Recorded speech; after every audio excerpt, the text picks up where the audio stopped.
So yun, ito na nga pala mga ka-idol yung ating cam holder na DIY yan. So natapos na po siya mga ka-idol. Ito po may mga nilagay po tayo ditong adjustment.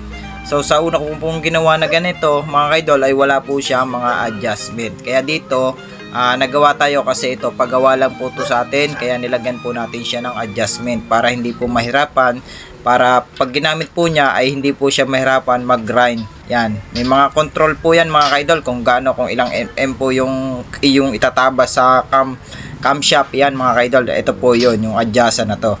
Yan, para makontrol mo yan, kung gusto mong ilang mm ang ibawas mo, ipipihitin mo lang yan mga ka-idol. Para, kaya tayo naglagay nga pala nito mga ka-idol para hindi po mapalaki yung kain ng tinatabas natin sa cams.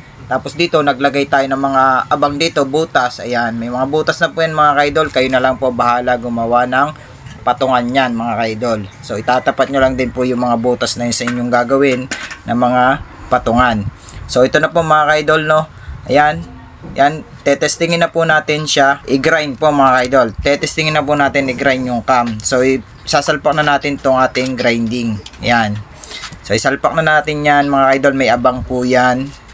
Kayo na lang po bahala maglagay kasi kung kayo mag-order kayo sa akin nito mga ka-idol, kayo na lang po bahala maglagay nito mga ka-idol at kayo na rin po ang bahala umorder ng inyong mga grinding po mga ka-idol. Ayan.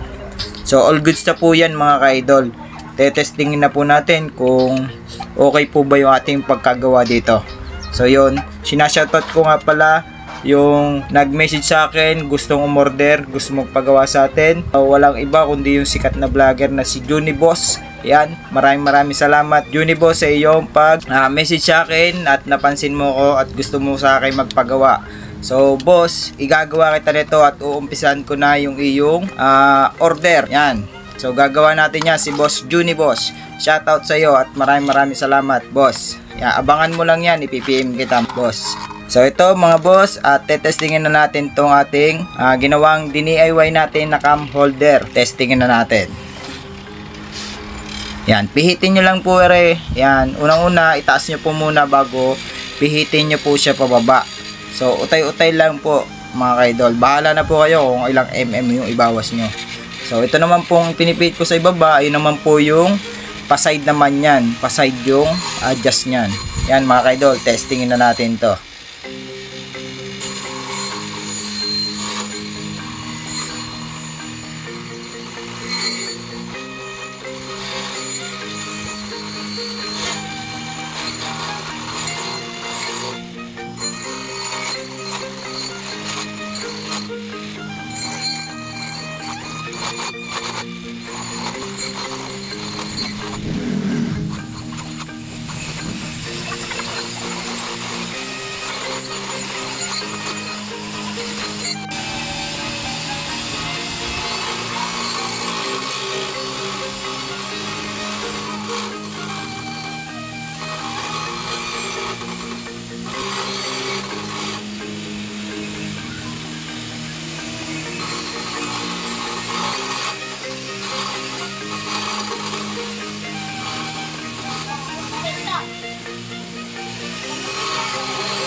So ito mga ka-idol, pagka gusto nyo naman po magtabas doon sa kabila, ito i-adjust nyo lang po to, i-adjust nyo lang para po doon pumunta doon sa kaliwa.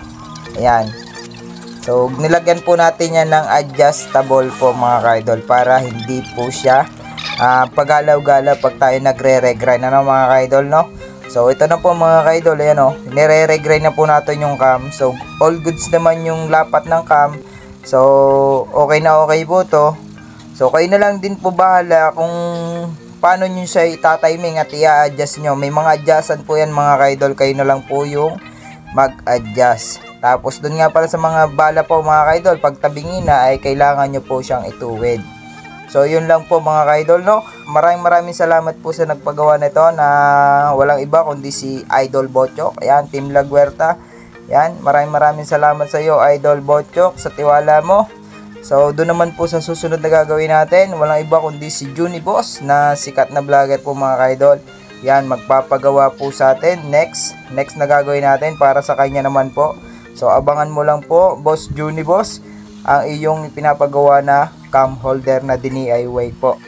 So yun, hanggang dito na lang po mga ka-idol yung ating video, no. Sana nagustuhan nyo yung ating shinare na video mga ka-idol. So bago po ang lahat, kung bago pa lang kayo sa aking channel, paki-like and subscribe naman po ng ating page at saka yung ating YouTube channel mga ka-idol. So yun lang po mga ka-idol, maraming salamat sa pagsuporta nyo sa akin, sa panonood ng video. Ayun lang, maraming salamat. God bless po sa inyong lahat.